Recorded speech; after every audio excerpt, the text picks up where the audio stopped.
Hello and welcome to the inaugural episode of our podcast, the worst podcast in the world, possibly. Um, I'm Nikki. I am Roxana. Ooh, Roxana, the full legal name. Yes, the full legal name. Well, not technically the legal name, but the online legal name. online legal name. Yes. I This is working title live-action Remorse. Might change by the time this is uploaded.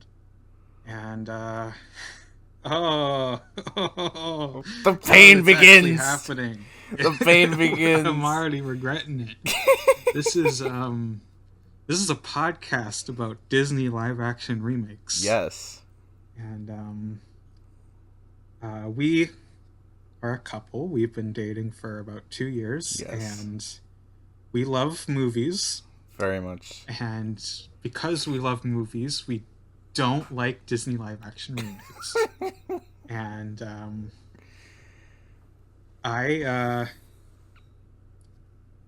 you might know me from YouTube. I make videos about Pink Floyd and Godzilla. Is there anything anyone might know you from, Roxana? Old stupid videos where I had a Mind series in the works, and then I ended up not making it because reasons. I didn't have the equipment I needed, and I announced it too early. I've also written on Letterboxd. I have a decent following on Letterboxd, and what was the website formerly known as Twitter, until a certain Yes. horrible individual purchased it. You are a micro celebrity on X, the everything app. I guess so. Nick Spheres follows me, so I guess so. Ooh. Matthew Zoller Sites follows me for unknown reasons. We had a Star Wars discussion, and it was the only Star Wars discussion I've ever had where I felt normal. Most of the people who are in the audience to follow you have probably already left for Blue Sky. I should probably remake remake my following. I should probably remake my following on Blue Sky if I can. Why don't you talk about the origin of this podcast a little bit? So, we decided to watch both Alice in Wonderland, like both the original Alice in Wonderland film that Walt Disney Studios created. It was the 40s, right? And 50s. 50s. It was the 50s, and we decided to watch both that and the 2010 Tim Burton directed pseudo sequel / remake / reboot, whatever that is, because it really we'll get to that later. It really is an outlier. And I was sitting there shortly after finishing watching it, and I realized, because we've been wanting to make a podcast for a while, what if we made a podcast about this absolute blight on American cinema? Because these things have made so much money.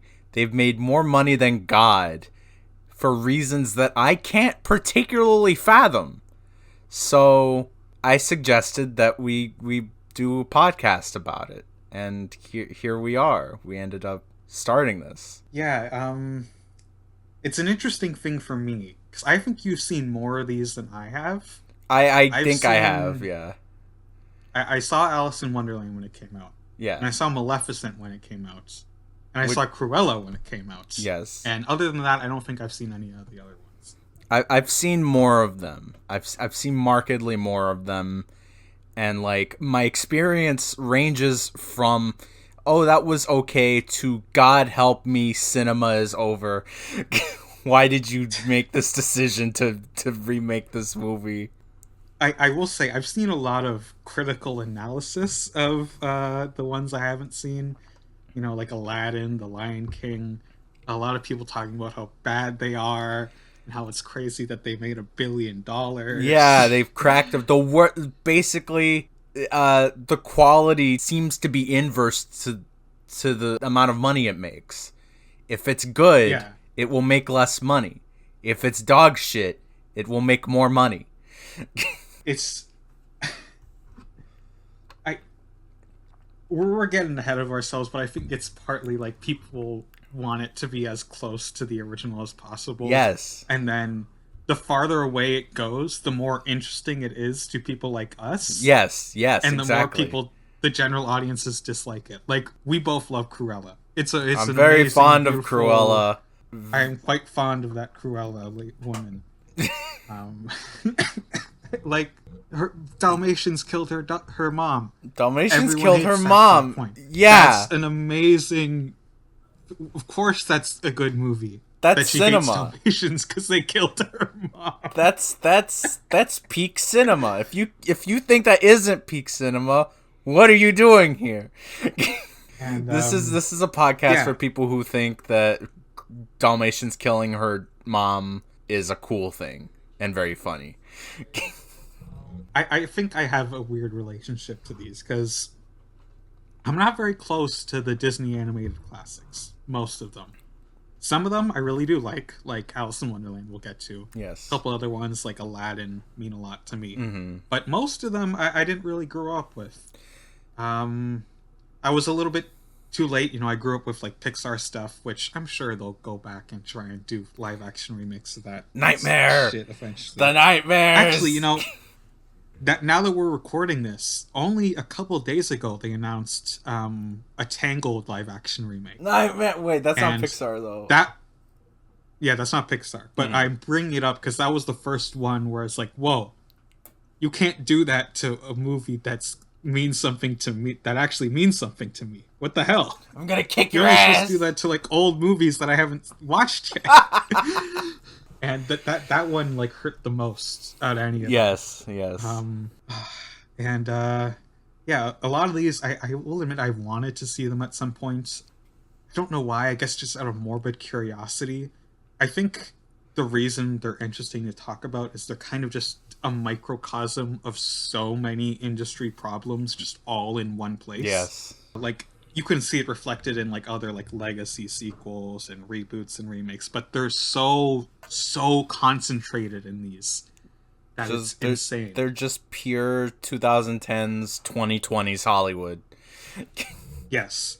And I think it's interesting that we'll see the progression of them from going to somewhat interesting to just complete slop Help me. over time.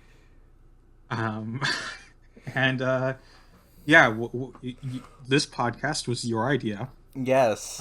We had floated around a podcast idea for like a year. Yeah. And you said, hey, do you want to review every live action Disney remake? And for some reason I said, yeah, sure.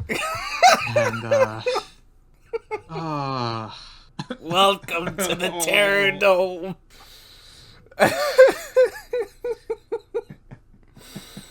Oh god. this is gonna be fun. Oh, So a journey. the first film we're talking about is 2010's Alice in Wonderland. But Yes. before we get into that, we should talk a little bit about Alice in Wonderland 1951. Yes.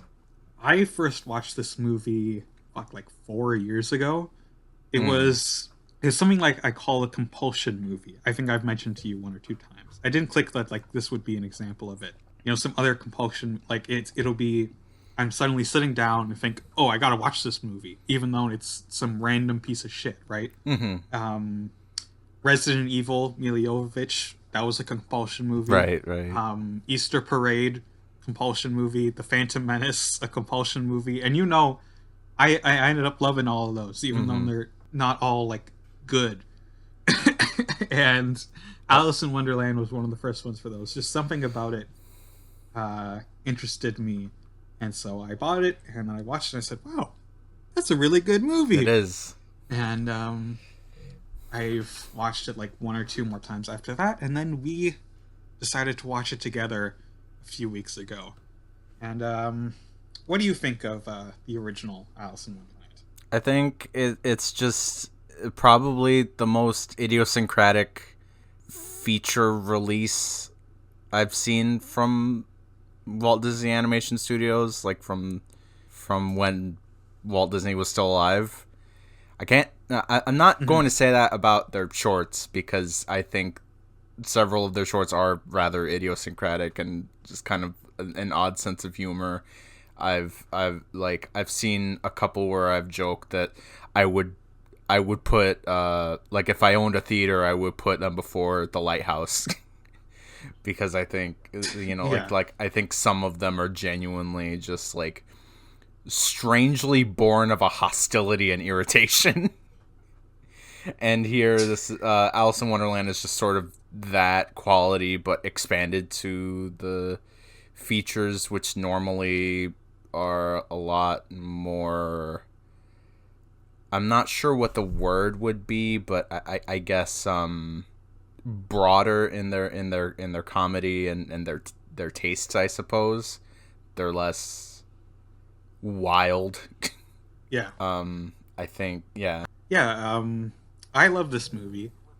It was not successful at the time.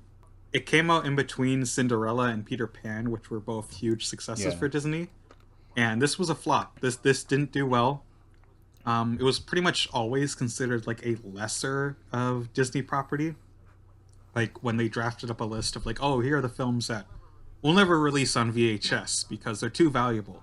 This was not on that Yes. list. This was notably one of the first major Disney movies to be available on home video.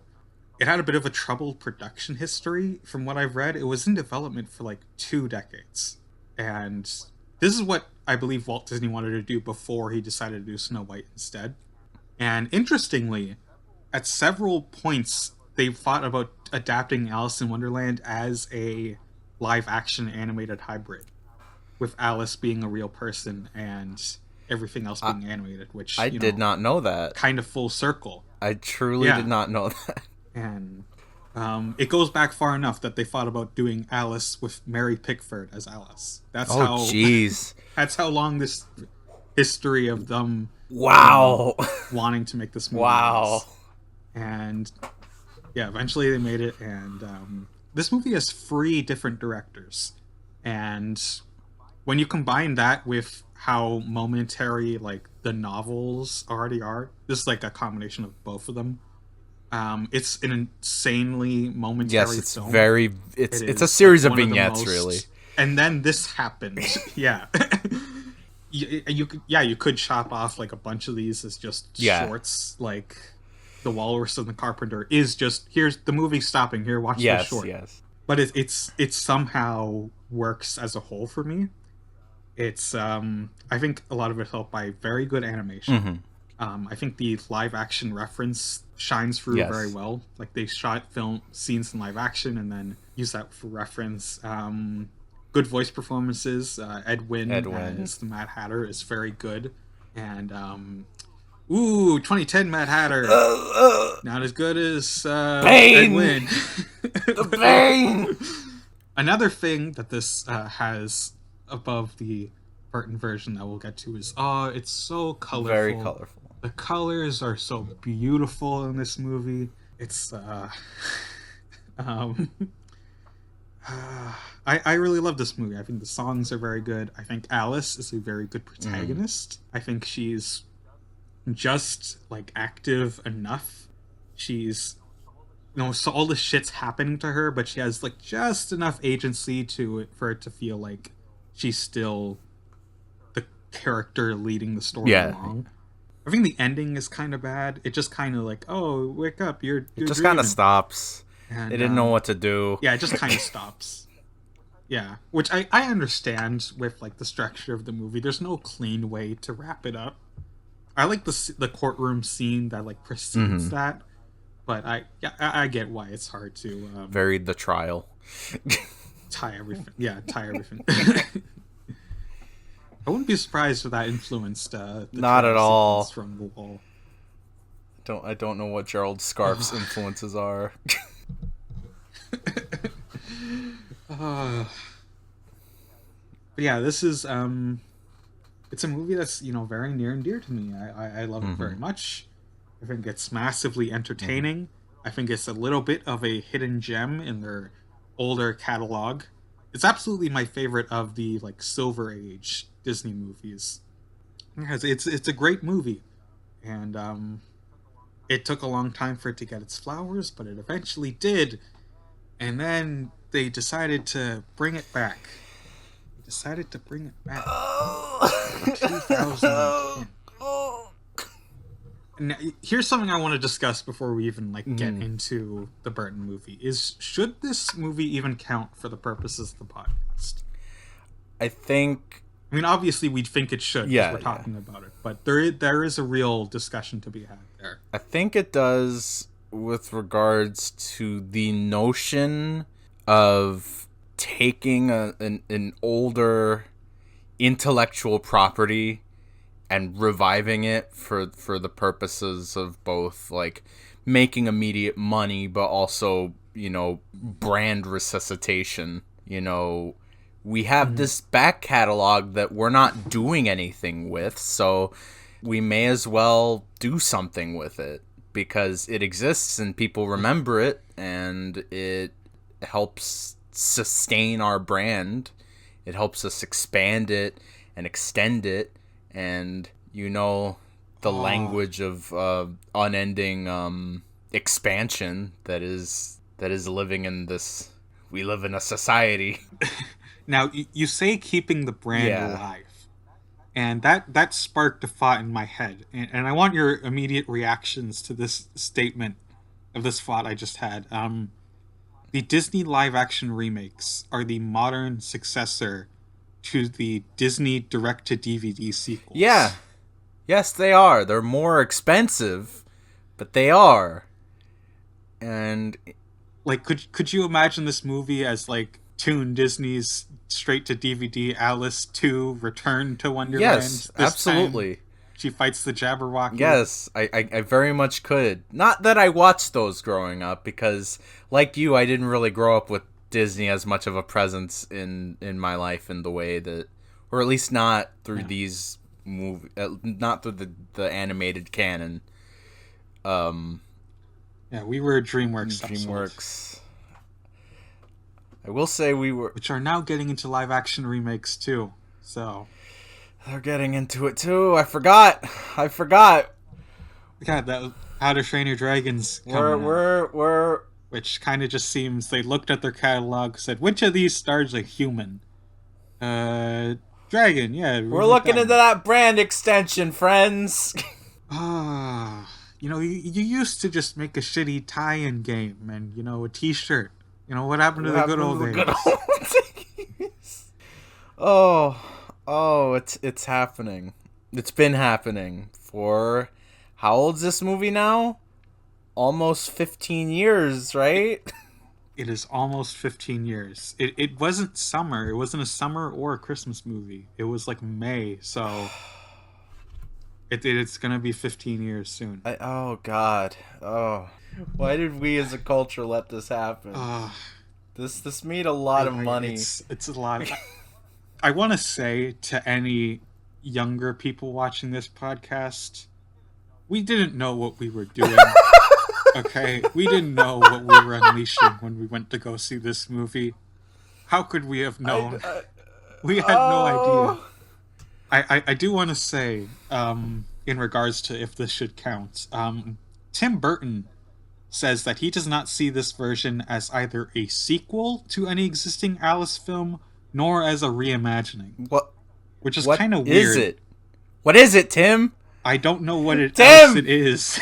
Because it's clearly what is it? set in a world where some version of Alice in Wonderland happened, which is notably not the book version, because there's 2 books, and the original film is a composite of both of them together, which this is clearly based on. And this is clearly supposed to be a follow-up to the animated version.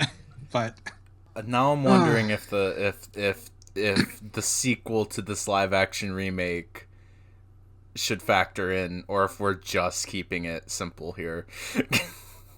Oh no, we're doing the sequel to this. We're doing we'll do Alice Through the Looking Glass and Maleficent too. When we get to that. We'll just go in order. Yeah. This does have a couple book only characters like the Jabberwocky and the White Queen who weren't in the animated movie. So you could kind of make it's an argument it's its own canon, but this is kind of a weird beast of a It film. You know, this is like what we're talking about with like the progression to like full slop. This is at least like its own weird kind of corner of a universe. it's an odd thing where a number of its failures are the failings of people making decisions and not the failings of a massive corporation trying to get ahead of every single criticism that could potentially be levied against it. Yeah. Am I genuinely supposed to believe that Edwin Mad Hatter had his whole village burned down Oh, and then he got PTSD? he's got Jabberwocky PTSD. Here's a little question. What do you think the budget on this one is? I want to say like 120 to 150 million. 150 to 200. 150 to 2. So you're just a little bit underballing. Damn. How much do you think it made at the box It office? made like 1.2 billion dollars. Yes, it made $1 billion. Made one- Not 1.2. Just- It didn't even break one. It was like 1.00. Right, because this was before cracking a billion was a thing that anyone would feasibly shoot for, because Avatar Yeah, had only just come out like the year prior. You should note that like this was like one of the first billion grossers. And we're all worse And, for it. That's so crazy, right? Like, I mean, I know I watched it, but like, what? How did that happen? How did that happen? We're not even accounting for like home video release, which was still very much relevant at the time. Yeah. I don't even know how much that is. I did not watch this in theaters. The way I first watched it, so I was on vacation in Ireland, and I rented the DVD because you could still rent DVDs at the time. And let me just say, I thought this was the best fucking movie ever. Right. I thought Mia Alice Wasikowska. was fucking, yeah. I thought she was fucking awesome. I wanted to be her, but I didn't have the words to express that. Yes. And I thought it was the coolest movie ever because it's mature in a way that like a 9-year-old would think Yes. is mature. Yes. Fuck, this was like 2010. I probably would have seen it like 2011. And I would have been like 7. So yeah, I was at the right age to enjoy it. I definitely saw This, this before I saw the original film. Yeah, me too. How many people do you think have even seen the original film at this point? I don't know. I don't know. Probably a lot on VHS, but I don't know. I don't see a lot of love for it. I so don't see a I'm lot gonna of love say for it either. On the lower side. I remember some, like, when I was younger, I saw it, and I really liked it, and I was talking with a friend about it, a friend I had at the time, and she asked me, what's your favorite, like, Disney animated movie? And I said, right now it's Alice in Wonderland. And she was very surprised, because she said, that movie's boring. That is insane. Yeah. How is that movie boring? I don't understand. It never sits still. It's an ADHD it movie. is. Tweedledee and Tweedledum alone are just like insane sibling energy. It never shuts up. It doesn't. This remake, requel, fucking thing, this product thing was first pitched in 2006 by Linda Woolverton, who also wrote it. And if you don't know who Linda Woolverton is, she wrote Beauty and the Beast and The Lion King. Yes. The original good version. Yes. And then she wrote this and Maleficent. So I don't know if she, like, a brick fell on her head in, like, 2000 or something. I don't know what happened there. She pitched this movie. And then Tim Burton had signed a 2-picture deal to direct 2 3D movies for Disney. It specified 3D movies when I was looking this up. So I guess that was the rage at the time. Yes, it was because of Avatar. Yes. If you're wondering, the other movie was Frankenweenie, which I believe is a better movie than this, but I haven't seen it in It ages. also bombed. That also bombed, but I mean, this made $1 billion, so they were willing to forgive him for that one. And it is funny because, like it's been noted to me a few times that Frankenweenie initially got him fired from Disney, the original Frankenweenie short. That's crazy. Oh yeah, I forgot that he did that with Disney. This was converted for 3D, by the way. It was not shot in 3D, Right, yeah. which got specifically criticized by James Cameron himself. Which is understandable. Yeah, I mean, like, if you're gonna do, like, go out of the way to make it 3D, just shoot it in 3D. Shoot it Come in on. 3D. And, it costs more money. We can't do it. Oh, it already cost $200 million, okay? You'll be fine. Dumbasses. Okay, so that was all, preamble. What do you think of the movie?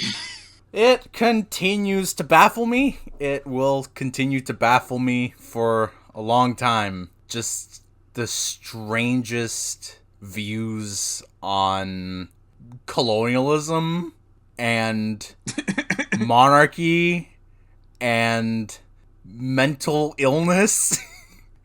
Genuinely, it's very funny because when people say about Tim Burton, because I feel that people are very reductive about his work, keeping in mind that I have a lot of criticisms about his work, when people say, oh, this is Hot Topic core about the majority of his filmography, I'm noticing that they're never talking about this one, even though, to me, this is a significant, like, this is quite guilty of the things that people are normally accusing him of. Yes, this, in a weird way, this movie is Hot Topic core. It has Avril Lavigne singing the closing credits song.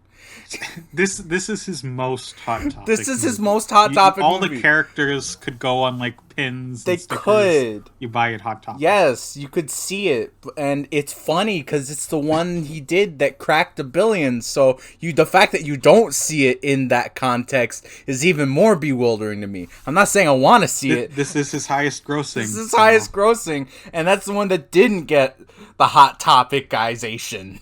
Bewildering to me.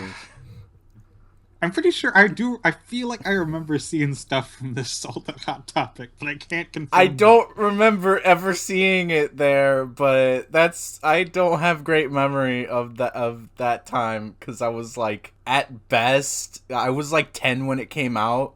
At best, I would have been like 12 or 13. I thought you were about to say I don't have great memory of Hot Topic, which is true for everyone. I've been to Hot Topic enough times to remember it. Just a deeply bizarre movie with a perspective that I can't even call, like, I can't even call it a grotesque perspective on things because I don't think that it knows those things. You know, it's like the line from Burton's own Charlie and the Chocolate Factory. You know, it's just candy. It doesn't have to have a meaning. Yeah, that's very much this movie. It does have it feels very, standard fantasy movie fare. Yes. I believe they were specifically looking for, like, a new fantasy thing to come out. It started development in 2006. Everyone was still like, oh, how do we do Lord of the Rings? How do we get the Lord of the Rings bug? You have Alice, who is, a young... This is very hero's journey. She goes down, there's a prophecy, and she has to go and fight a mythical dragon who's working with the evil queen. Yeah. And I remember when I saw it, like the last time I saw it, I don't know if it was the last time I saw it before I watched it with you, but a decent amount of time ago when I saw it, I was just deeply bewildered by the idea of throwing a prophecy at Alice. Now it makes more sense, but not in the way it's implemented into the narrative. It's just like, yes, I understand she has all this foisted on her and she doesn't necessarily want it and did not ask for it, so that makes sense. But boy, prophecies are boring. Are boring. They don't do anything to really subvert it here, No, they don't. She just goes through the whole movie saying, "I'm not the chosen one. That's not me." And then, like, at the end of the start of the third act, she's like, "I am the chosen one. It was me all along." And then she's like, "Okay, I'll do it then." God. What's even going on? So I guess I should probably talk about what this movie is about. Yes. So for those not informed, who have luckily not seen this movie, this is so the original Alice in Wonderland happens to Alice when she's a child. And this is like years later. She is 19 years old. And her dad, who was cool and loved her for being quirky, has died. And now she has to go do Victorian England woman things, which she doesn't want to do because it sucks. And then she sees the white rabbit and she follows it to Wonderland, and they're like, it's the prophecy, you gotta save us from the Red Queen. And then she's like, well, I'm not that guy. It's not me. Don't do it. It wasn't me. And over time, she eventually accepts the prophecy and destroys the Jabberwocky who works for the Red Queen and restores the White Queen, who is the good queen, to power. And the Mad Hatter is there. The Mad Hatter is there. Caterpillar that smokes weed. The Mad Hatter is there is a very good way to describe his implementation into the narrative of the movie. I'm trying to remember what he does other than be there. He hides Alice from the guards. Yes. He almost gets executed. Yeah. I don't know if he really does all that much to advance the plot directly. No, which he doesn't have to necessarily. I mean, I guess that's more true to the whole nature of the initial film adaptation, that he doesn't necessarily serve a purpose. But the problem is that the movie doesn't really give him that space to just be, because so much of the movie is dedicated to its very traditional fantasy structure. So it doesn't really give him the space to just be and just have this vignette exist on its own terms, because it doesn't get to exist on its own terms. Yeah. Let's talk about Alice.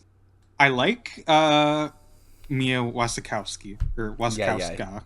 Yes. Her arc in this movie, I like it on paper. I like it on paper.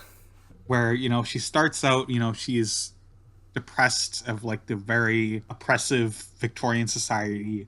She's, has her own wants and dreams, but they've been stuffed down. And then eventually she learns that, I don't give a shit what anyone else thinks. But I have a couple problems with the execution. First of all, at the start of the movie, it already feels like she doesn't give a shit what anyone else thinks.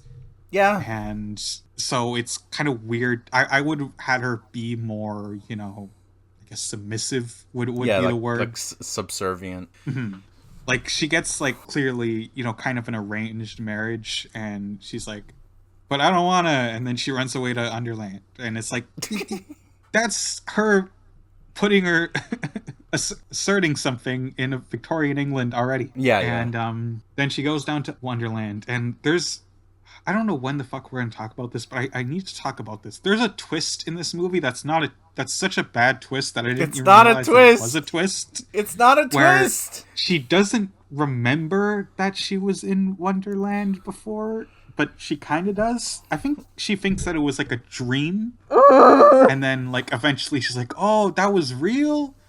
And she's like, "Oh, I am the Alice that you guys have been talking about the whole time." It's a terrible twist, because you're I'm like, "Oh, I didn't even realize that she wasn't aware of that."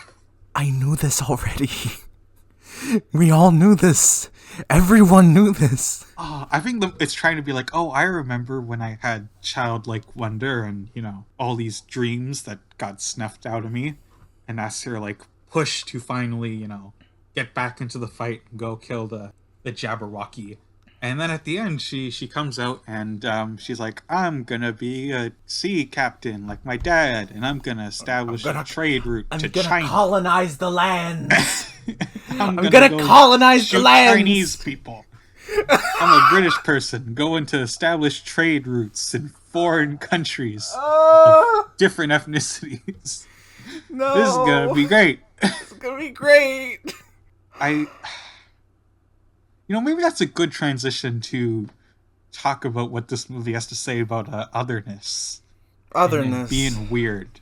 it's the kind of you're talking about, like, this is the epitome of what a lot of people criticize about Burton Yeah, unfairly, yeah. but here it's completely fair Yes. in that it's here the otherness is cool unless it's the bad kind. You can be a quirky white girl, but look at this lady and her big ass head. Everyone laugh at her and her big Mm-hmm. ass head, and it doesn't mesh well. Bewildering, as I said.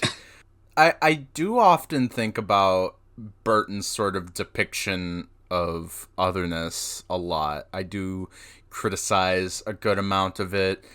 Part of it being the fact that, when you look at the people characterized as being other, they are most often straight.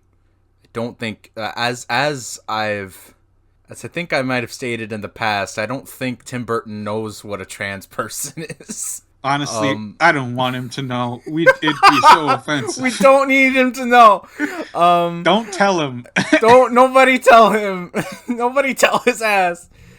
The ways in which people of color are represented in his world, particularly black people, are slim to nil. And given comments that he has made on that very subject, saying something to the effect of they don't fit his aesthetic, I will criticize this to the day I die as someone who is fond of a good amount of his filmography. When we look at the people that he's framing as othered, we're looking at the vision of someone who was growing up in like the 70s in what was clearly a very buttoned down suburb, and he really liked horror, and he was really goth, and he really liked Vincent Price, and people looked at him funny. I understand that what he has historically told stories about stems from that very personal feeling of a feeling like an outsider in a place where people are just very quite incurious. I know that it's coming from somewhere honest a lot of the time, but, as opposed to a story like Edward Scissorhands, where it's very much about someone who is visibly an outsider being sort of accosted by the people who belong to the norm. When you compare it to something like this, not only is it very reductive about who gets to belong to the outsiders, who gets to belong to the group of the other people, but also just sort of bewildering in its perception of even those it looks upon fondly among the othered class. It sort of romanticizes an idea of mental illness that isn't really illness, that it makes you special. And and it's very I said in my Letterboxd post that it was very worse than Suicide Squad in this regard in some ways. Oh God. It was just it's just a very messy, strange perception of, quote, mental illness that is just about, oh, that person's a little odd. Well, that person's a little weird. And these people can have their delusions, but then these other people can't, these other people are weird. And they should be called out for it. Like, her aunt, was it? Who kept sort of believing that there was a husband or a fiance that was waiting for her, or that she was waiting for. Like, things like that. That's weird, right? Because, like, that's an odd. She's quirky, but aside. she also clearly has like an unaddressed mental illness. That's not really the kind of quirky we're talking about, Tim. Yeah. Yeah. She needs help. She needs help. And there's just its perception of othered people for good and ill is quite reductive and bewildering, and I don't. If this movie were a person, I wouldn't want to talk to them about these things. I do want to say, with what you had to say in regards to Burton and his aesthetic and white people. Yes. This movie manages to whitewash a woman named Mia Wasikowska. I don't know how else to bring this up, but she's so fucking white in this movie. She's so white. It's both clearly So an white. intentional makeup job and Yes. an intentional part of the grading. She's so white. She's so like white. eggshell white. I want to make it clear. A, she doesn't look like that. she has color in her face. And B, this is not about the cinematographer. This isn't like a situation with the cinematographer Bruno Delbonnel, who goes for very desaturated tones. This cinematographer shot the Pirates of the Caribbean movies. This is not a him problem. This was a deliberate this decision. woman is dying of a vitamin deficiency, okay? This is not... What's going on? Why did you make I her look have no unhealthy? idea. That's At kind of... At least the Mad Hatter had white face paint on. She also has white face paint on, just not in the universe of the movie. Yeah. I guess this is another good transition to talk about the color and visuals of this movie. The movie is very gray. And it feels very ahead of its time in how gray it is. It's 50 million shades of gray. I do think it's markedly more decisive than decisions that would be made with, say, The Little Mermaid years later. Because that movie just looks ungraded. That shit's a log file. That's not... I think the idea is, Wonderland was full of color, and now it's, under a fascist dictatorship, and all the color's drained out of it. And, I get that. I could kind of see where they're coming from, but the movie's ugly. That's the main thing that people say, is that the movie is ugly. When she's first arriving in Wonderland, we were watching it together, and you said to me, "Hey, Nikki, do you think this movie's ugly?" And I said, ask me again in an hour. And then you asked me again in an hour. And I'm like, yeah, this movie's ugly. Because it's, you look at something like, The Lion King that came later, Jon Favreau Lion King. That movie's, ugly in a very obvious way. This movie's ugly in a very unique way. Yes. Where I can see a very close universe where it isn't ugly. But it doesn't look, too dissimilar. Right, yeah. But so much of the the CGI elements, some of the weird way it's blended is really weird. Yeah. The fucking Tweedledee and Tweedledum Nightmare. Throw into the river. They're terrible. They're so ugly. There's a triple nightmare here of design, implementation, and 2 Matt Lucases. Yes, that is 2 more than the world needs, okay? And he isn't even the only weird one. You pointed out to me Crispin Glover in this movie. Yes! His weird... He is... Okay, yes, he is wearing a green suit on stilts, and his head is pasted onto the digital body that they recorded the reference of in that green suit, and he looks like a rubber man. Yes, I want to rubber man. Be clear, just in case it hasn't gotten across. The head is the only real thing. The head is only the only live action element of his entire character, which is bewildering because, as you said when we watched it, you could have just made his lower half digital. Yes, he's not a weird fantasy creature. He's just a man that's tall. He's just a tall man. There is no reason for you to not have his legs be computer-generated construction and his upper half to just be a practical suit. And I don't know why. I don't know if they were concerned about the weight of it while he performed on stilts. I don't know if they were concerned about, the cost of I don't know. I actively do not know. I haven't heard anything about it. I've seen all the footage that there is of Crispin Glover walking around in that green suit. I don't understand. I will I read the Wikipedia for this movie. I don't think that was mentioned anywhere.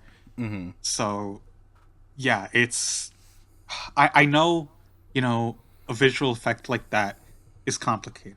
Yes. First of all, you could have just hired a tall guy, but let's move past that and say you needed Crispin Glover for this, okay? You could just need Crispin Glover. You Javier know, Botet was said no one working. ever.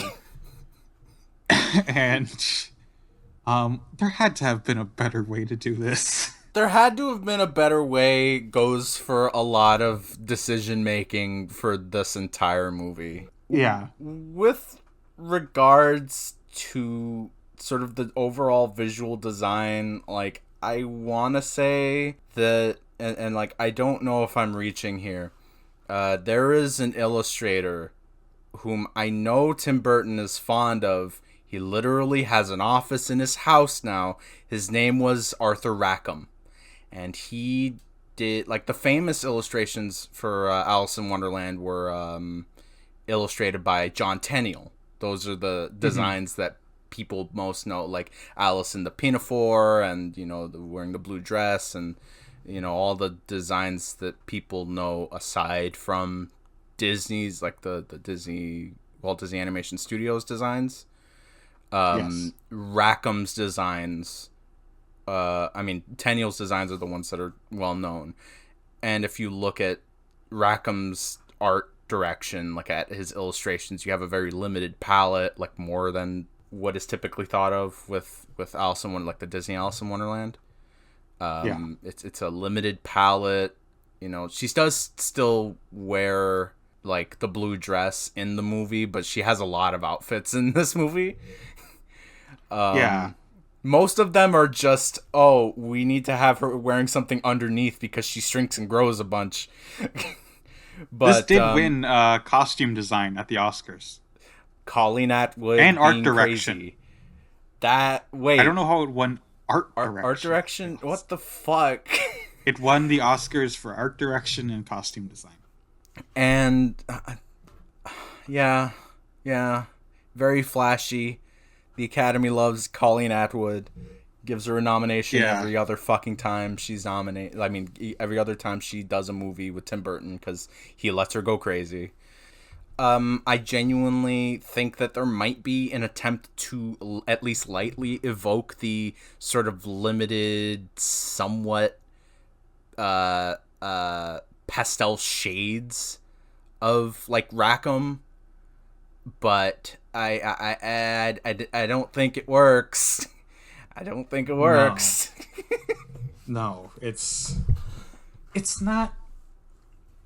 I just don't think that style fits Wonderland. You can't take, you know, you have a good designs and you have a good style, and that doesn't mean they're gonna mesh naturally. Yeah. You know, there's very good concept art for the Disney movie. I forget the name of the woman who did it, but you look at it now and it's beautiful. It's very purposefully visually busy, and there's this clear art style. It's very angular.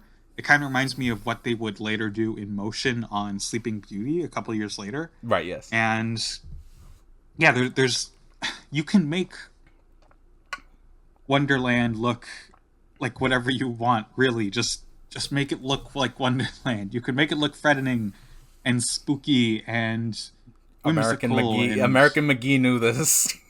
I was gonna save American McGee to last. Okay. But yeah, it's such a it's ugly in a way that's very unique. I will reiterate that. Ugly in a way that is very unique. I feel like every problem with this movie visually is like just wrapped up in a ball in the form of the Mad Hatter. Yeah, we've talked about Crispin Glover, and we've alluded to the Hatter. Do you want to talk about this cast a bit more in depth, and specifically that character? This cast overall is strangely stacked. It is one of the most stacked casts I've seen out of not only one of these live action remake, quote remakes in this case, but also Tim Burton's career, which is funny because he directed Mars Attacks. I am incredibly, insanely mixed on this cast. I think I've said already, Mia Wasikowska, love her. She's very good at as She being is good. Alice. She does. She does she's do a good good performance in job. this. She's not the problem. I stated it Yeah. when we watched it. Mhm. She is not the problem. She's trying her best to be this, like, I think she understands the tone it's going for very well, of, like, kind of quirky but, repressed. She gives more to Alice's character than the script, if I'm being completely honest. Yes. And so yeah, she's very good. She somehow understands a tone that is fundamentally muddled. And then next in the cast, Johnny Depp. Johnny Fucking Depp. hate him. He's so bad in this. He's so bad in this. He thinks he's doing... I don't know what he thinks he's doing. He thinks he's, like, gonna be the next Tumblr sexy man. But he's so annoying. Every time he's on screen, I want to just punch him. I've heard Jar Jar Binks comparisons more than once. Oh, that's good. He is very Jar Jar. It's like, oh, look at me, I'm just a silly little guy. Oh, my whole village burned down. I just want to put a almost completely unrelated aside to this. No hate Tom at best as we talk shit about about Jar Jar Binks. But yes, shit about Johnny Depp. See, Jar Jar Binks, the performance is like, fine enough for Jar Jar Binks, Yeah. But here the difference is that the writing and the performance is bad. Yeah. He's like, oh, I'm a quirky Tumblr man, and also I'm very sad. You can't be both, like the sad clown and the insane clown, Not quite. He's so annoying.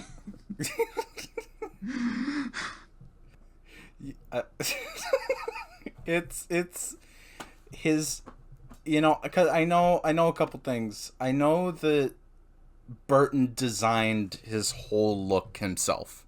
There is concept art of this Mad Hatter that Burton drew himself. I've seen it. You can tell that they both spent a lot of time really developing the character together, but you can spend a lot of time developing a dog shit airplane. It's still gonna crash. It is poorly engineered. He is, and not only is he representative of the aesthetic problems, but also the overarching tonal problems. Everything that has been mentioned beforehand, earlier, everything that's been mentioned, it applies to him. It applies to, he is the source of a lot of the strange representation of mental illness. He is representative of the strange tonal swings that don't work at all, either because they're sort of half committal or they go way too far in the other direction for a work that doesn't seem to make sense for it, especially with this aesthetic. The aesthetic and the tone don't mix, where he's sort of like a rainbow gothic kind of entity. Yeah. While also being very oddly grim and dour in a lot of ways.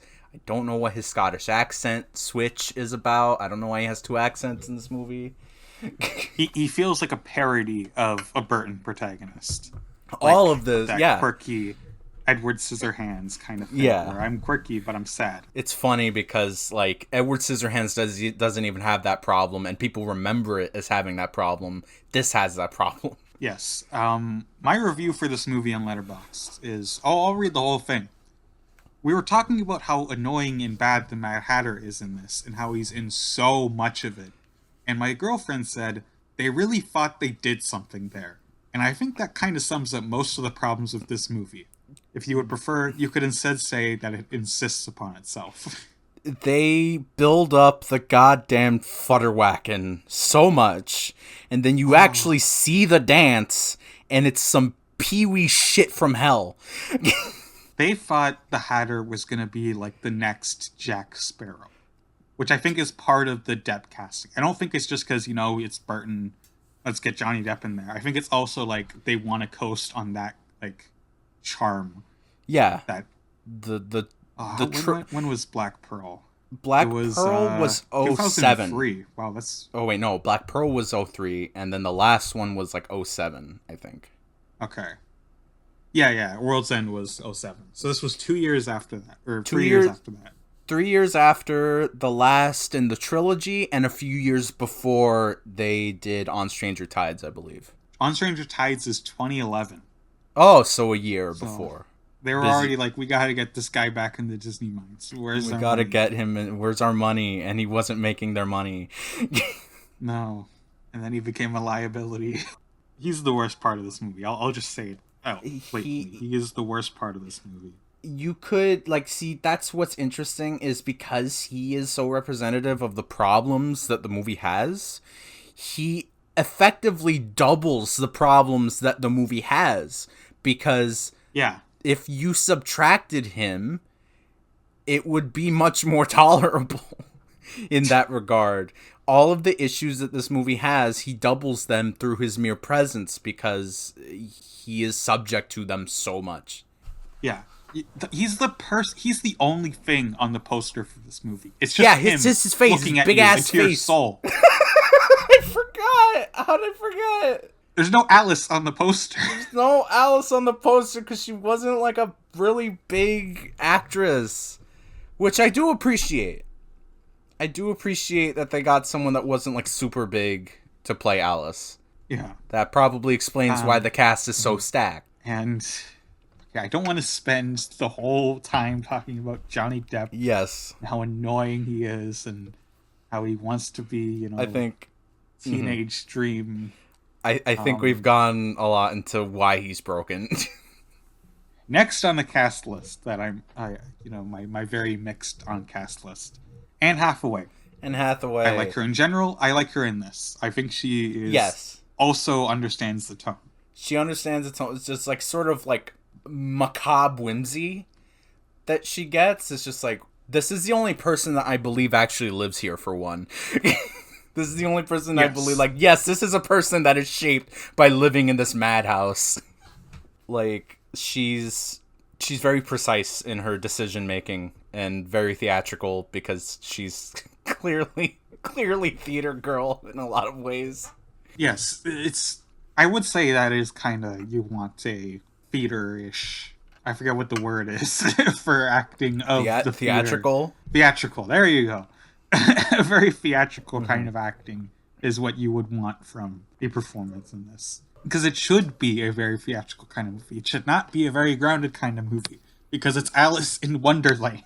Again, another one of the problems. It's like, I mean, not that it looks grounded. It doesn't look fucking real in the slightest, but it is sort of shooting for... I don't know what you would call this, but it's not quite as... to reference the movie, it doesn't have as much of its muchness as you'd expect it to from Alice in Wonderland. Something's wrong on this tonal register. Yeah, but she's pretty good. I think her character is stupid, but she's just there. She's just that's there. That's a whole different problem.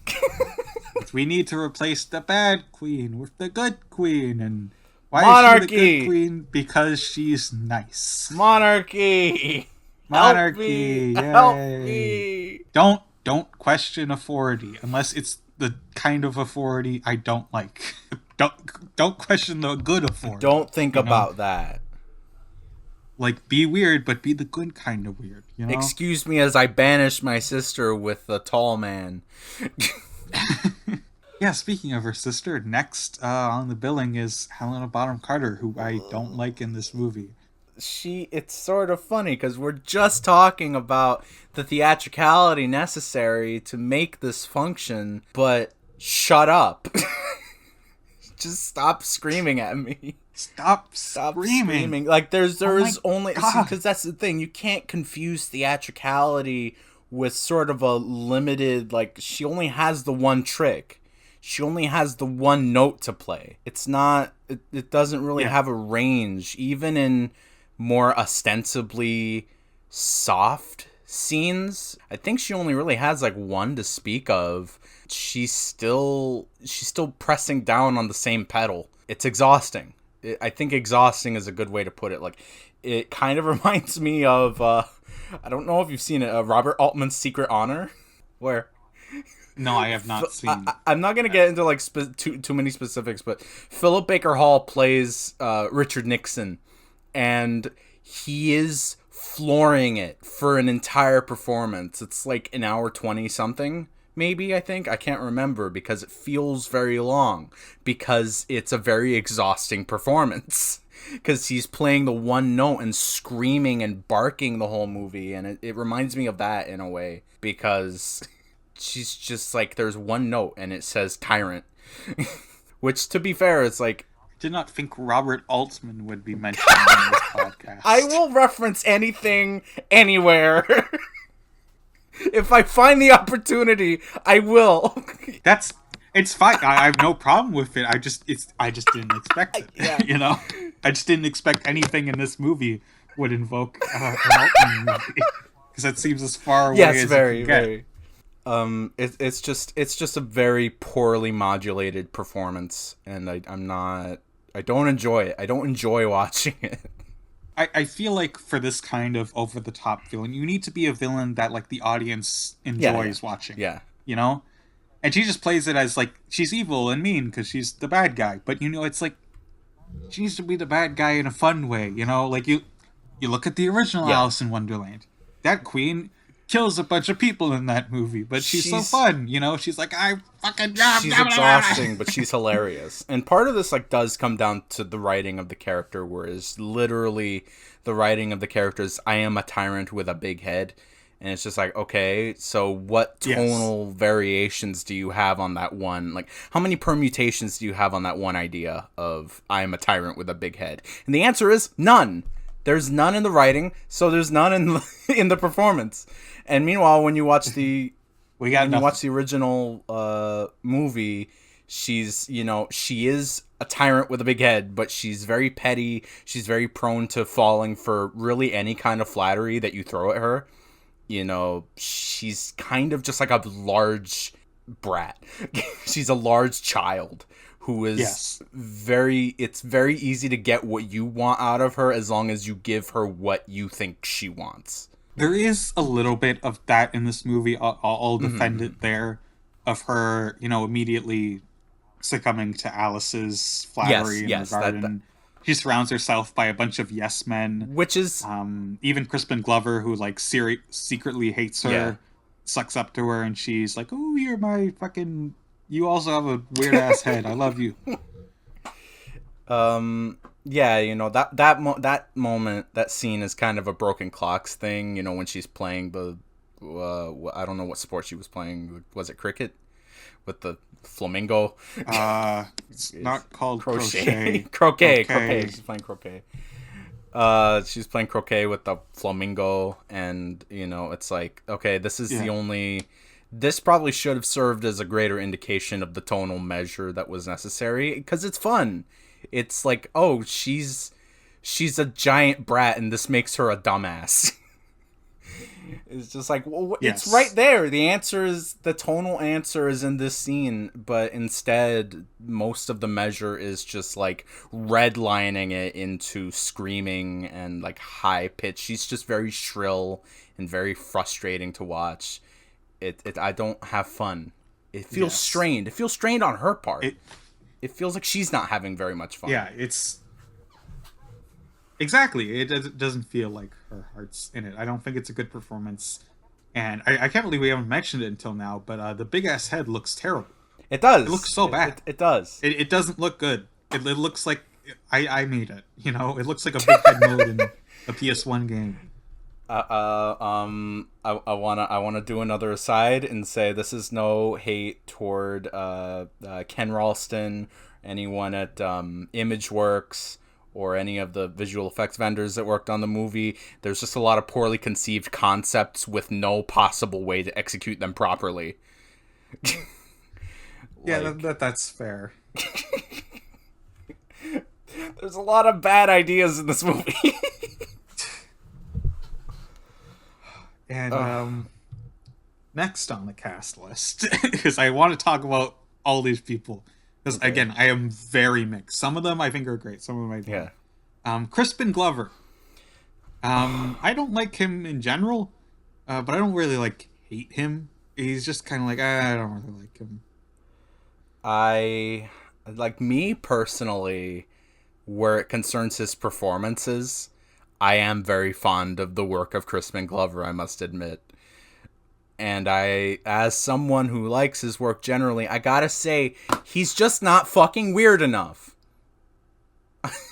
Which is That's strange true. to He say. be in this. It's strange to say of Crispin Glover, who will make the strangest decisions you've ever seen at the drop of a hat.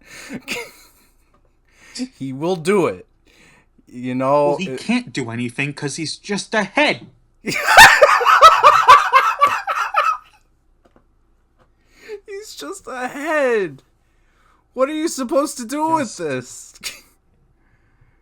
I would love for him to put some physicality in there, but he literally can't. He can't. He's on stilts. He's not a professional with the stilts. What are we doing? What do you think of the part where he tries to kill the queen because he'd rather kill her than be exiled with her?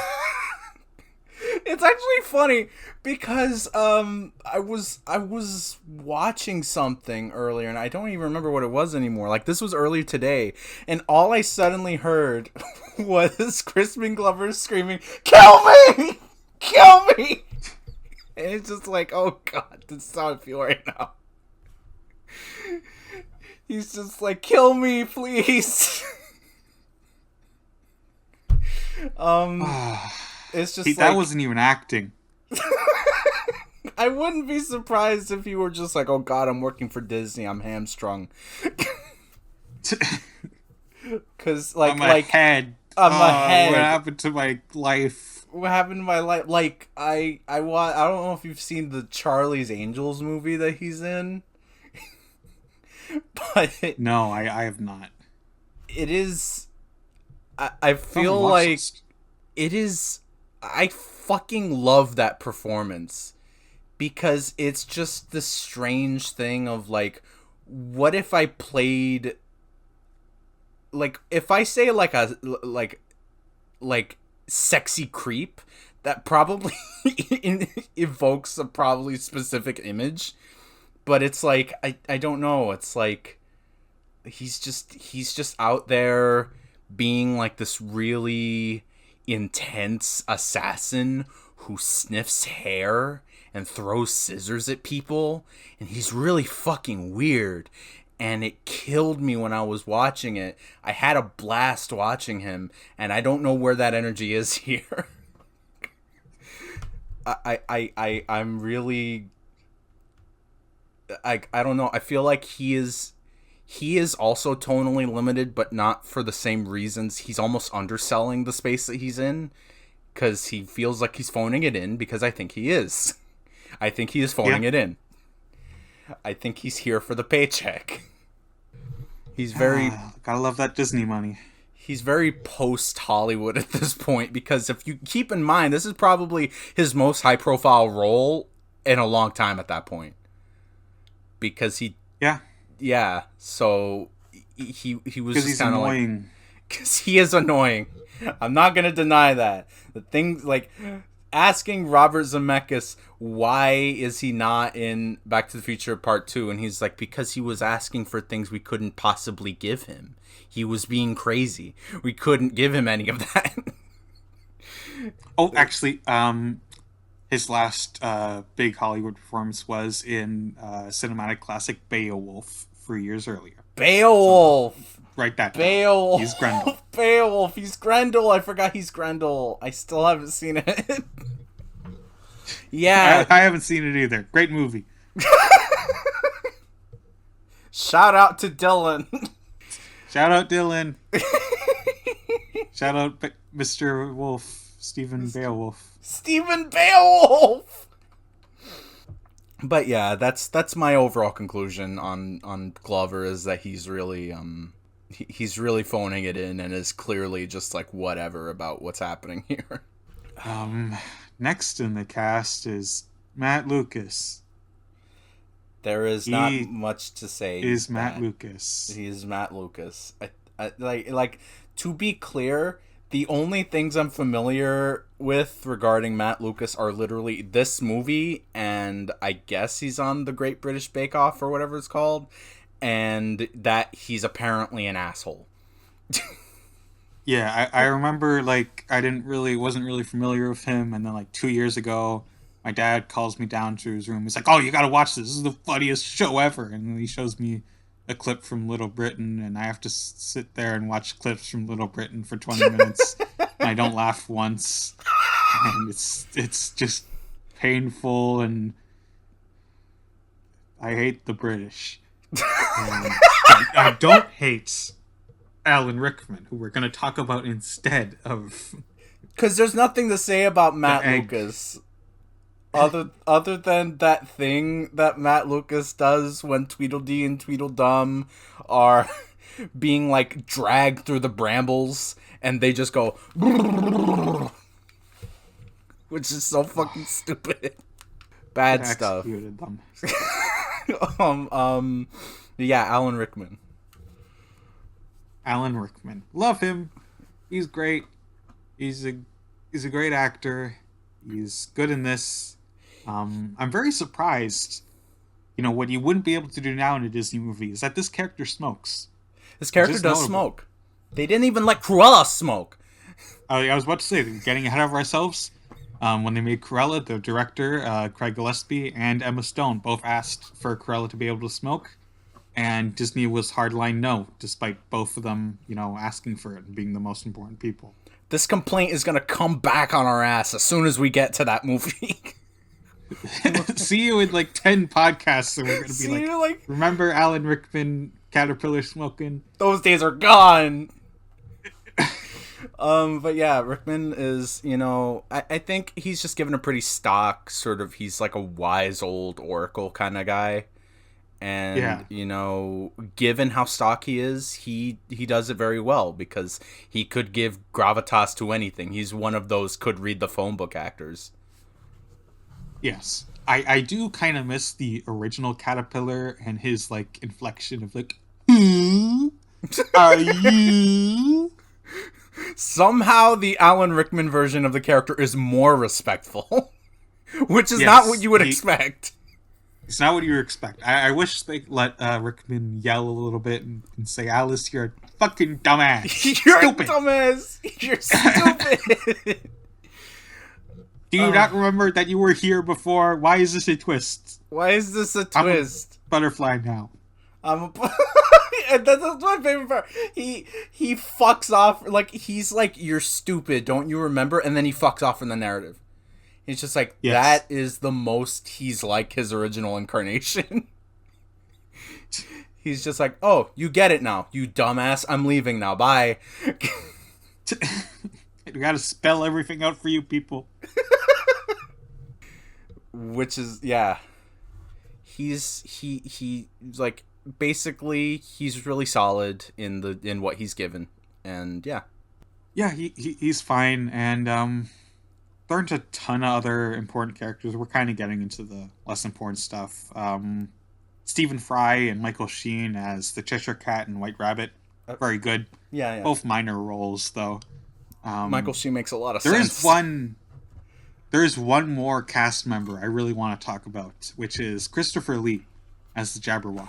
Obviously, you get Christopher Lee to be the evil dragon at the end. Oh my god, that's genius! It's perfect. And he starts talking. Yeah, and let's like, go. Oh my let's go. God. Yeah. We're Saruman is gonna kill us all. You're so awesome. And then, Roxana, what happens after he says 2 sentences? Exactly, 2 sentences. His tongue is cut off. His tongue is cut right the fuck off by the Vorpal sword. What was that? Are you saying the antagonist in the very final battle, they got legendary actor Christopher Lee to voice. You're saying they cut off his They tongue? cut off his tongue That can't be entirely. right. That That is can't be right. 100% correct. I am so bewildered by this decision. It seems. Why do they do that? Why Why? don't you want him to talk to the Why protagonist in the don't you final want fight? Chris? Like, it's two things, right? One is that obviously it's Christopher Lee, and that's just the base issue. Like, why did you do that? I don't Yes, understand. absolutely. But secondly, That's Dracula. yeah, that's Dracula. There was a real opportunity to try and sort of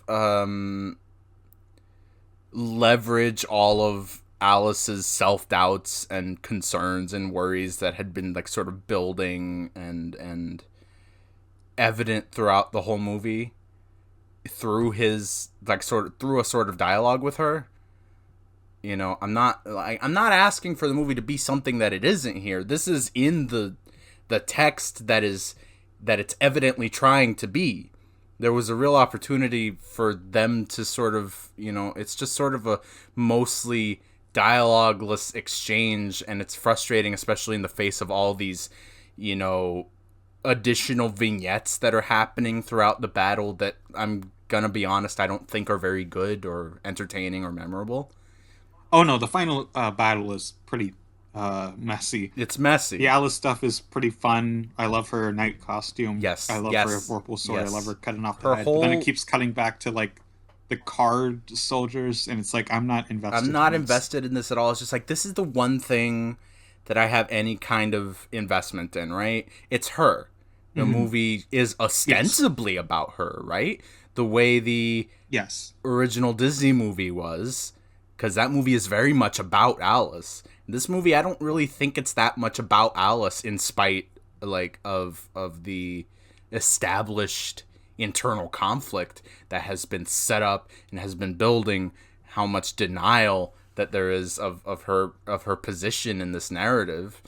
You know, it felt like an opportunity for this battle to be something that was very personal, something that could be sort of like, I think her part in the battle ironically feels kind of minor, not because of its ultimate like narrative positioning. Like, I know she does the most important thing, which is slay the Jabberwocky, but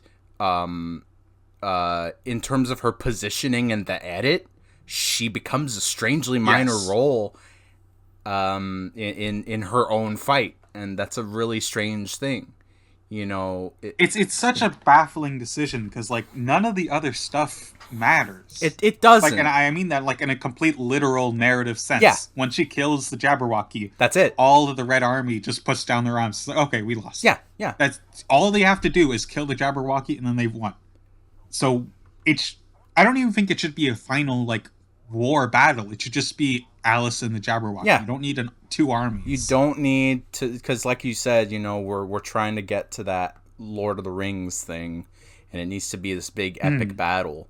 And it's just like, I swear, if you scaled down and focused in on what this movie was ostensibly actually about the whole time, you could have walked away with a finale that was, you know, that actually functioned a lot more than it ultimately does. It's with the Christopher Lee thing. If I'm giving it like insane benefit of the doubt, Yes. you know, maybe her cutting off his tongue is supposed to be like, oh, I don't care what other people have to say about me, so I'm cutting off your tongue. But like, It's very even if it was just anticlimactic. yeah, it's very anticlimactic. Even if it was just like they're fighting and he's like, you can't defeat me, you're just a girl. And she's like, no, I'm a girl boss. And then she cuts off his head. That would have been better. That literally would have been better because it would have been something, you Yeah, know? you need I don't know, there's no structure in the decision making and of the final battle at all. It's just sort of this, it's really just this formless mass. I Mhm. don't think I think it just kind of, it doesn't slowly, it's not like incrementally moving up. It's just kind of, and here's a bunch of stuff, and the causal relationship between the things that are happening on the site of the battle is nil. It's just not. There's no, Absolutely. yeah. Yeah. It's just, I genuinely think, like, I've had a lot of qualms about sort of Burton and Chris LaBenza's editing, like, for a long time, but this is honestly a pretty egregious example of those problems, and I think those problems are fundamentally in sort of the scripting stage of things, you know. Yeah. But yeah, I do have to ask, I think you've seen more of his movies. Does Burton have any notably good, action fight sequences in his filmography? action fight sequences. Batman Returns has great stuff in it, I think. Eh, Uh, I don't know. There's some good choreography. I don't know if he shoots the action, the fights very well. I don't think it's his focus. I think it's sort of like, I think his relationship to action is kind of like Guillermo del Toro's, which is, I guess I got to do it now. And he's Yeah. working with world class people. He's working with like some of the best people in Hollywood to pull off some of this stuff, but his own editorial patterns with regards to it is just sort of somewhat formless. And this isn't Hmm. this isn't a jab. It's just sort of like a question of what is being centered. And it is sort of odd to me. That only makes it stranger to me that the final battle is the strange attempt at pulling a Helm's Deep, so to say, and not doing that very well, because Burton doesn't do that. He Yeah. doesn't do that, and seems to It's have no interest in doing that, as opposed to, like, we can look at Peter Jackson and say he had enough experience doing a good amount of action / horror sequences to be able to do the stuff he did on Lord of the Rings. absolutely. It's such a mess of a final battle. I don't think it's built up very well. Yeah, no. Like they say at the start, oh, you got to go fight this Jabberwocky guy, but we don't meet him until right then, and he says 2 lines, and then you kill him after like 2 minutes. It's kind of like, like there's a reason why you tend to meet the boss of a game earlier on before actually confronting them in the end. It's like, it's not just foreshadowing, like you have, like, you're either coming in 2s or 3s, you're establishing the thing and then you're paying it off, or you're like, you either establish the thing and pay it off, or establish it and then remind you of it and then pay it off. And here it's just like, oh, he's here now. Up to this point, he's just been a drawing on a prophecy. Was Christopher Lee busy or something? I What was happened? thinking, like, was he occupied? I don't know. He was working a lot anyways, like, in his later years, so I don't know. It just seems like one of those wouldn't it be funny if ideas, and then when you get outside of your own circle, you're like, oh, that's not funny at all. Didn't do a lot in 2010. I'm looking at his, filmography. I don't know what happened. I have no idea either. Just They forgot to pay him.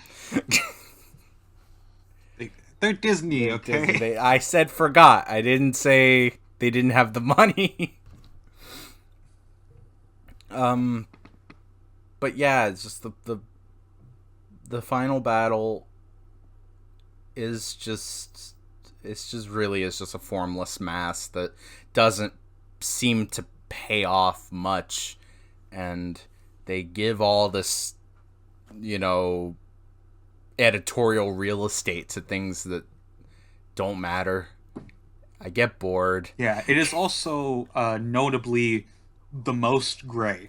It is the most gray. gray in This the is a entire- progenitor to Endgame. Oh god, this is the original. This is the Endgame original Endgame. It's And like you have like one army that's all, pure white and one that's all red. You can't do anything interesting with that.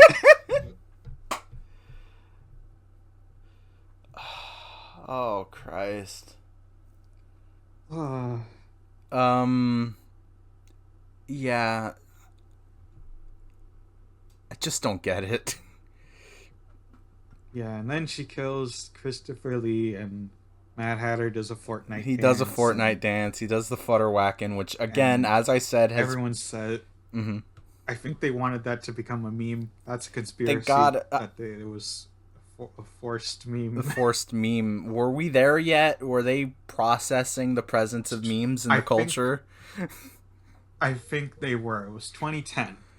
It was right when memes were hitting the mainstream. Right, yeah. The Rick Roll. The people. The memes of the movie. I can't name memes by year, but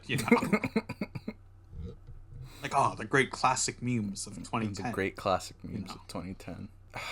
Dancing Mad Hatter. Dancing Mad Hatter, the flutter whacking. I've seen the footage of the guy they got to do the dance, and I'm like in the behind the scenes thing, they give like a whole like little segment to the flutter whacking, and I'm like, what did you guys think you did here? I want to ask someone what they thought they did here. They thought it was really funny that the funny character does a funny dance. It's that Pee-wee shit from hell, and I dislike it greatly. Every time, I'm going to tell you something, every time I've watched it since I made my Letterbox post, every time I've seen it, I have to shut my eyes during the flutter whacking. I cringe. I cringe so hard. It's embarrassing. It's like CIA torture. CIA they torture. Keep your eyes open and make you watch the flutter whacking on loop. You did Ludovico my ass during the flutter whacking.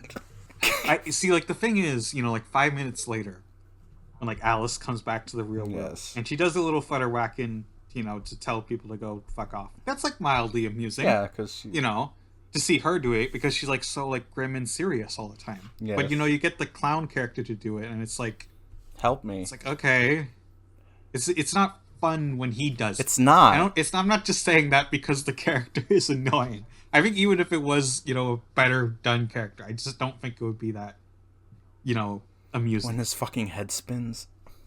Oh god. So many weird heads in this movie. So many weird heads in this movie, and it's like, look at our state-of-the-art visual effects, and it's just heads doing weird things and looking funny. Tweedledee and Tweedledum, where their head is their body. This was the blueprint for MODOK and Ant-Man and the Wasp. Oh, Jesus fucking Christ. Oh, Jesus fucking Christ. Another I only bring that up because it's another Disney movie. Oh, God. This was the blueprint. Blueprint. Give us this. This is the blueprint. This is the blueprint for the next 15 years of film. It's funny you joke about that because I feel like I can see the future at the time, like retrospectively. I can see the future of Disney in this movie, and it's not great. Right.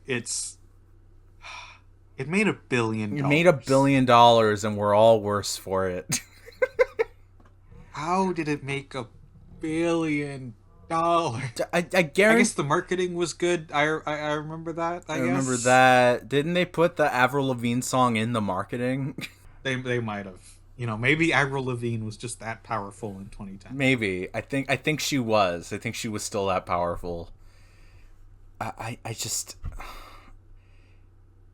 That's why they got her for the One Piece movie. They got her for the One Piece movie. I forgot. It's just I don't. Actually, let me check something. What a strange movie.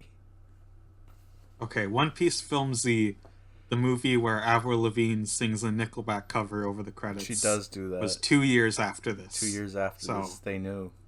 Maybe this served as inspiration. Maybe Oda saw this and said, "This is how I sell One Piece to an international audience. And if this doesn't work, then I'll go to Netflix." He went to Netflix. What a strange film. It is strange in so many ways, in ways that I struggle to give voice to. I will read from my letterbox post about the end on just the general narrative, just to explain it, like state it more clearly. I find a great distaste in the plot being good monarchy versus bad monarchy narrative as a metaphor to help grant the soon-to-be married-off daughter of a colonialist the agency to continue her father's work, even though it railroads her into becoming a pawn in said narrative, just like she becomes by continuing said work, therefore utterly unraveling the primary theme of the story. I think that is sort of, like, I think that sums up a lot, where a lot of the movie is about destiny, defying it, but ultimately falling into its patterns in your attempts to defy it, which would be an interesting thing, but the movie does not seem to process that this happened in the first place. It doesn't seem to process that as something, like, as a failure of any kind. It doesn't seem to process it as something that is fucked up or tragic in any way, because there's no space for that in this movie. And I you know, Alice in Wonderland is like sort of a text about growing up, and if so, then this movie's notion of growing up is outright horrifying and frames that as a good thing. We live in a stupid world. We live in a Disney society. Don't say that. I don't want to live in a Disney society. I don't want to either, but this is where we're at. Let me out. Let me out. Let me out. Oh, God. This was a mistake. I'm deleting the recording. I'm throwing my computer at the bottom of the lake. Bottom of the lake with Tweedledee and Tweedledum, played by Matt Lucas. Yes. I'm just like, get ready for a wild ride, kids. Tell them Large Marge sent you. Bad decisions. Just bad decisions all around. And it made $1 billion, and we're still suffering for those decisions that even Tim Burton himself seems to regret making. Because as he said after making Dumbo, that he would never work with Disney again. Yeah. But that movie didn't make $1 billion. That movie didn't make $1 billion is the important part. They probably said, get your ass out of here. You didn't make $1 billion again. How dare you? We don't want to play with you. We don't want to play with you anymore. It's just a toy that looks like Tim Burton. See, I'm looking up Dumbo now. 170 million budget, 350 free box office. Oh, Christ. So, not profitable. Not profitable. Well, maybe just barely profitable. Yeah. Not profitable enough to keep his ass around. And that movie failed, and then they said, oh, it was Tim Burton's fault and no one else. And now Edward Scissorhands is owned by Disney because they bought Fox. That's... We'll get to Edward Scissorhands' legacy sequel one day. We'll get his son, Edward Scissorfeet Jr. Edward Scissorfeet Jr. Yes, though his name was Edward Scissorhands Scissorfeet. Now I don't know. Now I'm just thinking about that. You're not supposed to think about it. Now I'm just thinking about that fucking commercial they did with Timothée Chalamet as Edward Scissorhands. That's just terrible. Is there anything else we have to say about this? About this insane movie? It's a bad movie, but I know we've been really hard. We've been reaming it. In a lot of ways I do kind of respect it, because it takes so many swings and it misses every single one. But it did take swings, and you know, a couple movies down the line we're gonna be missing a movie like Alice in Wonderland that is trying to do something different with the material. It has ideas. Yes. It has bad, terrible ideas, but it has ideas. It has a lot of ideas that don't function, but they don't function, as I said at the beginning, they don't function because of human error. They don't function Yes. because of decisions that were made not reflexively. They were not made for brand expansion. They were not made out of a reflexive sort of disdain for the original movie. I don't even think this movie hates the Disney the Disney animated movie. A lot of these movies, I think, do possess a disdain for their source, and that's a problem. That's a problem. Yeah, totally. You know, I don't think this movie possesses that. At best, it is an apathy, which isn't necessarily good, but it's just sort of, it is genuinely trying to be very separate from that movie and not being beholden to its legacy or shadow in any way. You know, I will say, getting ahead of ourselves again, there will be a little island in the form of Pete's Dragon, at least in my opinion. If we do that one. If we end up doing that one. I don't know. I genuinely don't know, because that is a remake, but... Okay. I'm looking at the Wikipedia list right now. Mm-hmm. The next one is listed as The Sorcerer's Apprentice, which I thought about. I think we're going to skip over that one, at least for now. Okay. Because it's not really a remake of Fantasia in any meaningful way. It just has, one scene where they reference the short. Yeah, that's understandable. And then Maleficent, which will do Cinderella, Jungle Book, Alice Through the Looking Glass, Beauty and the Beast. And then Christopher Robin is listed here as a live-action remake of the Winnie the Pooh films. I've never seen it. Which I've heard good things about. I've heard it's very good. I love Ewan McGregor anyways. I know they... We'll decide when we get there if we do it. It depends how miserable we are after Beauty and the Beast. Honestly, if I just say we need a break before we go into Dumbo. Yeah.